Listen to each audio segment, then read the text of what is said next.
Good morning, everyone, and welcome to our Namaste Center. It is a beautiful spring day. I think we're going to hit 80 degrees today here on May 4th. Can't believe it's May 4th already, my goodness. Cinco de Mayo is tomorrow, see you at El Paso. And not really, I won't be there. Well, maybe. But it's been a whirlwind of a week. Last week, for those of you that were here, maybe missed me, maybe not, I don't know. Maybe noticed I wasn't here, but I knew Reverend Shelley Entine was going to do a wonderful job, and I heard terrific things about her talk, and was really great. I'm so grateful that I have people to fill in and be able to take on when I decide to leave town. And one thing that I did last week that was so exciting, Ellen and I made a quick trip down to Florida. And a few months back, one of my good friends, Martha, high school buddy, she instant messaged me and two other girlfriends from high school who we haven't been together for 35 years. And she said, would you all like to, I'm going to be down in Delray on business, would you like to meet for a girls' weekend? Within 5 minutes, we're like, we're in. And we met up last Friday, and we had a ball. It's so amazing, you know, when you really have these dear friendships, even though you haven't been together in 35 years, which it had been 35 years since we were all together. I'd seen them sporadically over the years, but for all of us girls to get together, it was just like we were back in high school. And it was just such a great week, and a reminder of all the good stuff from the past that Terry had mentioned. We just brought all the good stuff and didn't talk about anything but the good stuff and the memories, and we just created a great weekend together. Went boating and got sunburned and all that good stuff.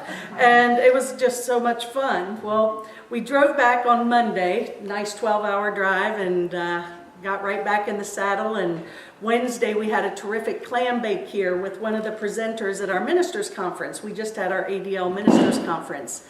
And Reverend Anna White Hodges and her husband are clam farmers in Florida.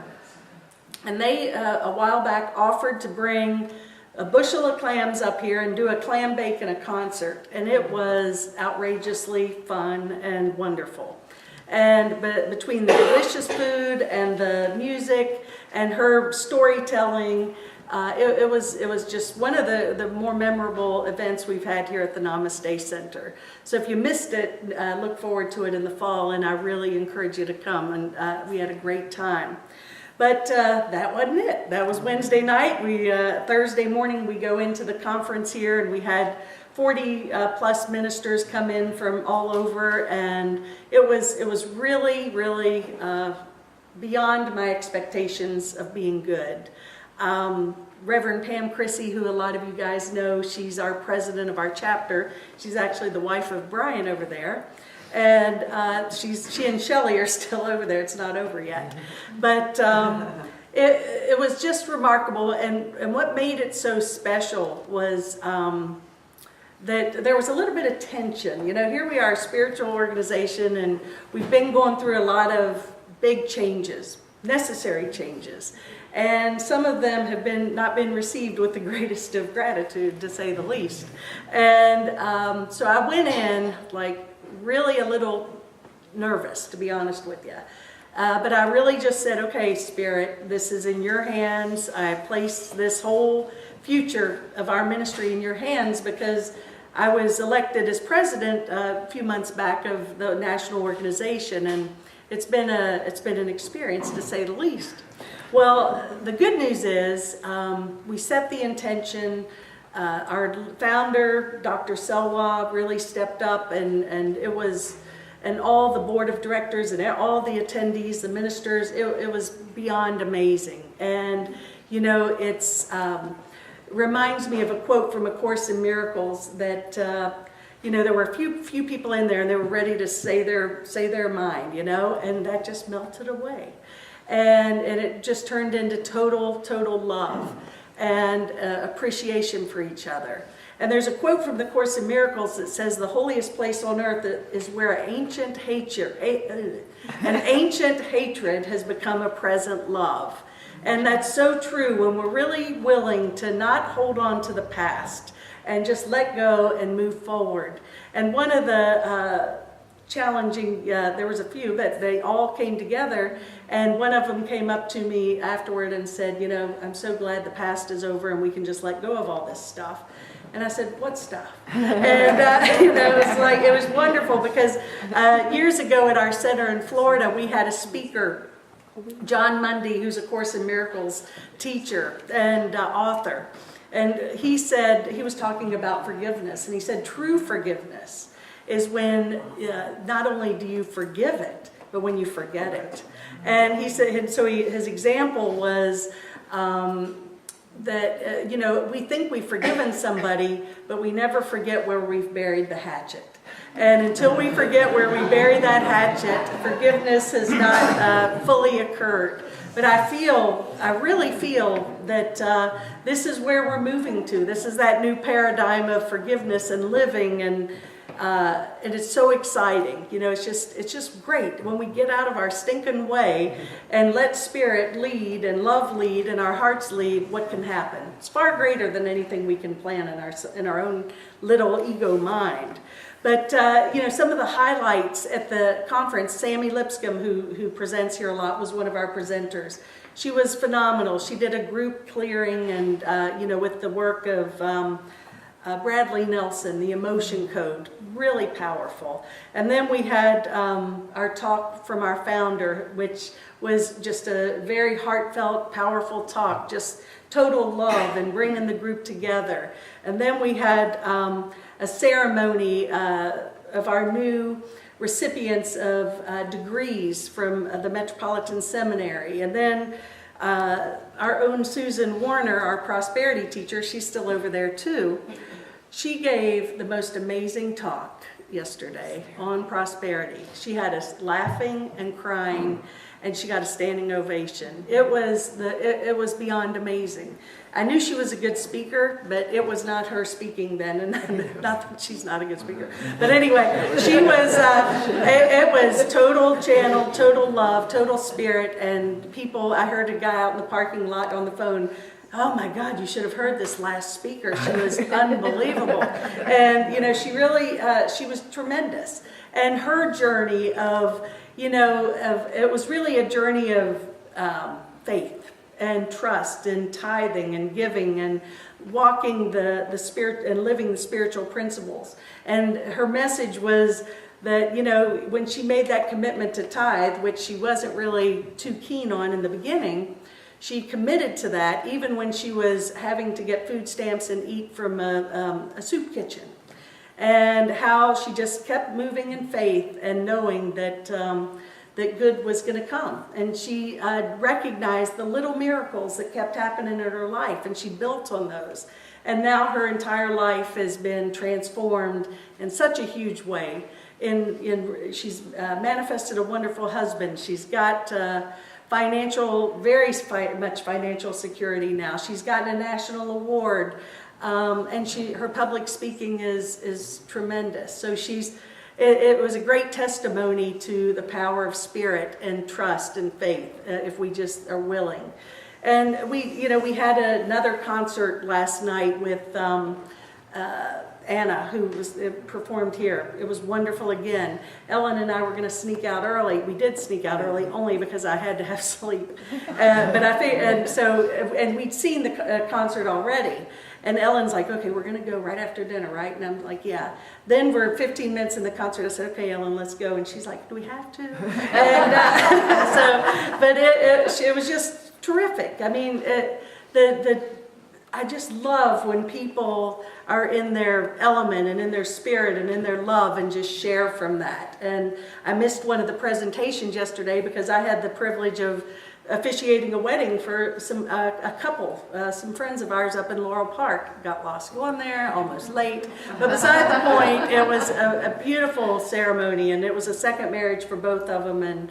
And just to see them together and the beautiful people that were there. My heart, if you can't tell, is just overwhelmed with gratitude and appreciation for the week. And this morning, I had Pam and Shelley had done this beautiful Beltane ceremony. It was gorgeous. It was so moving, and it's basically honoring and tithing to Mother Earth, an appreciation for the tiniest of insects and, and nature, and it was just beautiful. And as we're walking through the candles to really release and step into the new and open our hearts, there was a picture there of, it's about this big, and it's of the co-founder of the ministry, who was mine and Ellen's teacher, Dr. Henshaw. And there's a picture of her standing like this, and it's her back facing a beautiful waterfall scene.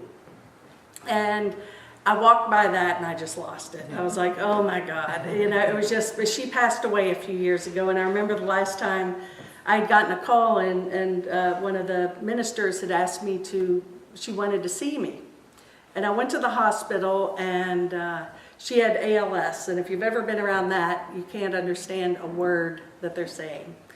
And I'm so grateful that I had that experience to be with her, but she was so frustrated because she was trying to talk to me, and I was like, I don't understand you, and I was so frustrated. But the beauty is that we made that connection before she passed, and I know she's still with us. I mean, when I saw that picture today, I'm like, oh my gosh, what a journey this 20 years has been. So it's been, needless to say, a very meaningful weekend, and I'm just so grateful, because a few weeks ago I wasn't so sure how things were going to end up, to be honest with you. And but anyway, one of the things I shared with the group on Friday morning was, here we are, we're as we talk about often, there's so much going on in our world. I mean, there's crazy stuff. I mean, you can look at it from all levels, from environmentally to financially to spiritually to wars and it just, every time you flip on that constantly negative news, it just keeps popping up, and I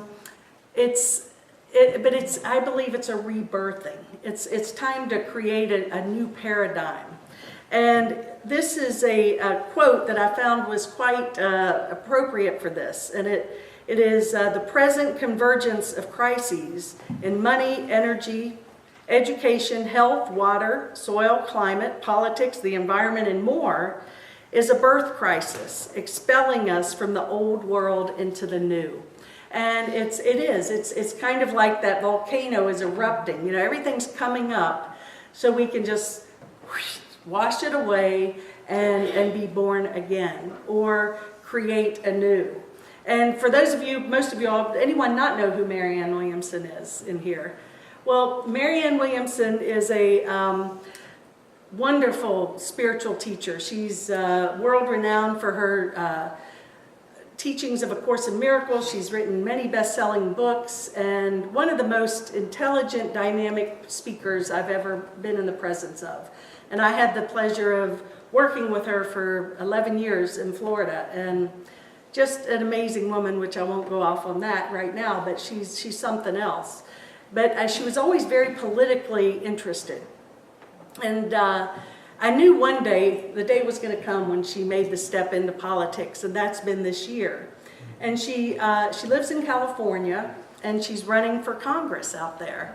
And she's getting endorsed from everybody. I mean, it's mind-boggling, because she's an independent. She's certainly not in alignment with any of the other, or the majority of the other politicians. She's not taking any, it's all just very much a grassroots campaign. It's the $5 and the $10 that are coming in that's keeping her going, but she's got a lot of fans and a lot of people supporting her in this process. But the whole premise of her campaign is create anew. And that is she also under that has a quote from Abraham Lincoln, which I'd like to share with you. And it's, the dogmas of the quiet past are inadequate to the stormy present. The occasion is piled high with difficulty, and we must rise to the occasion. As our case is new, so must we think anew and act anew. And that's her whole thing. It's kind of like taking it a step further. Buckminster Fuller He says, you never change things by fighting the existing reality. To change something, build a new model that makes the existing model obsolete. And, you know, we're always wanting to fix stuff, you know, and things that don't need to be fixed. I think that instead of fixing it, we need to forgive it, bless it, and then move forward and create a new model, a new paradigm. And the way we do that is exactly what we're doing here, getting heart-centered, getting love-centered, building community, and then living that message and taking it out into our day-to-day lives and all we do. And it doesn't matter what you do for a living or not do for a living, it just matters the energy that we take into all we do. The beauty of Alliance of Divine Love Ministry is the premise is that we live from the highest degree of love. That's it. What would love do in this situation is really the question we ask ourselves always. So I let my ego mind, my judgment of the past get out of the way, I remain present, and I move forth with that spirit of choosing love and living from that perspective. So Barack Obama, there's an interesting quote, and I like this quote, and I didn't even realize it was from him till later, but he says, change will not come if we wait for some other person or some other time. We are the ones we've been waiting for, and we are the change that we seek. And, you know, it is. It's not about, are we going to be that we're the peacekeepers of the world. We're the ones who are bringing forth this new paradigm, grounding, you know, the light of God into all we do and manifesting heaven on earth truly. That's been the theme. I know Shelley spoke of that last week. I spoke a bit of it a few weeks ago. But, you know, as Mahatma Gandhi also says, you must be the change you wish to see in the world. You know, it's not about out there. This world is a projection of our collective consciousness. So if and this world is basically mirroring to me exactly where I'm at. If you want to know where you are, just look at your life. And it doesn't mean conditions of your life, it means how we relate to it. So if I can just see heaven in everything, see love in everything, that's the greatest gift I have to bring into my experience, into the experience of others. Viktor Frankl says when we're no longer able to change a situation, we are challenged to change ourselves. So again, you know, it goes back to the Buckminster Fuller quote, quit trying to fix the old stuff, create anew, and live from that space. Something else by Tolstoy that just reinforces this thought. Everyone thinks of changing the world, but no one thinks of changing himself. Again, you know, it's like, oh, really? I got to go there? No, I'd rather fix this. And so it's just all these reminders, you know, and there's nothing new to be said, really. The ancient spiritual practices have reiterated this concept for gazillions of years, who knows how many years. But it's really, what are we doing with these lessons? You know, how are we taking these into our life experience? And, you know, another one is so powerful and so true. As I mentioned earlier, the holiest place on earth is where an ancient hatred has become a present love. But when we blame others, we give up our power to change. It's not about the other person ever. And the level of spiritual maturity that requires, I think, is ours for the taking now. You know, it might seem easy to blame someone for my problems or my upsets or whatever, but really those situations, those conditions, those people are mirroring to me some unhealed aspect of myself. They're mirrors, and they're here to, I believe if we really can get past the hurt and the blame and the defense and the attack, those people and those situations come to us in love. Because I'm coming here to show you this so you can know who you are at a deeper level. And when we can get to that place of erasing the memory, being present, it's so powerful and it feels good. It doesn't feel good to blame others, ever. It's a very low vibration, you know, blame and judgment and condemnation and gossip, low vibration energy. And that's not allowing that space to move forth in the new paradigm. So forgiveness is key, really, to this whole transformation. Well, one of the speakers and a friend for a lot of years, she's been a minister since the 90s. Her name's Nancy Ash, and she comes from New Mexico, and she did a talk. And you know her, that's right. And she did a wonderful talk. She's written 2 books, and her website, her first book is titled Doing a 360. And she was talking yesterday, and everyone's like, well, I thought you wanted to do a 180, not a 360. And so she explained that the whole symbols of circles and coming full circle in all we do. And she had talked about this, that really coming full circle means that we go through the whole experience and we come back a different person. We come back, it's that spiral. Everything is a circle, and we're spiraling to awakening. And she gave such a powerful example of this, that, we're here to come full circle, but come back renewed and different. And that, again, does not mean that I'm waiting for conditions and circumstances to change necessarily, but I've changed.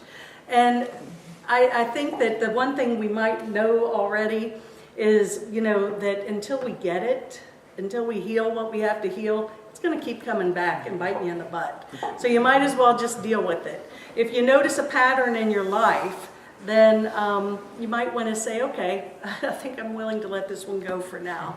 But so it's really recognizing, taking full responsibility for everything in our life. And I know that next week we're going to have an even greater example of how we can put these principles into action through the Ho'oponopono and the Hawaiian act of forgiveness. But this is something I also read, and it says, you believe today's paradigms are not going to change. Ask the caveman then if his paradigms changed or not. Think for yourself, you lose. Think for coming generations, you win. And I thought that was great. Ask the caveman if they had, we'd still be caveman if there wasn't enough of us to be willing to be open to move forward. And there's been a lot of talk over the past 20 years or so about these indigo children. I'm sure that this little girl's an indigo child, and I know our little Stella is, and these kids are coming in much lighter, much more aware, much more tuned in to spirit and love and nature. And so we are evolving. I mean, it's happening. And it's up to us to be willing to say, okay, I can let go of the past. I want to tune into this vibe, this energy, and be part of this great change that we're going through. And that's the beauty of gathering in community, being together here at the Namaste Center and other activities like our conference and other spiritual organizations. Anything we can do to build on that energy is allowing us to release the past and create a new paradigm. And I just want to close with a quote from Thomas Jefferson, very short, very powerful, and very apropos, and I ask us we take that into our hearts from this moment on. I like the dreams of the future better than the history of the past. Namaste.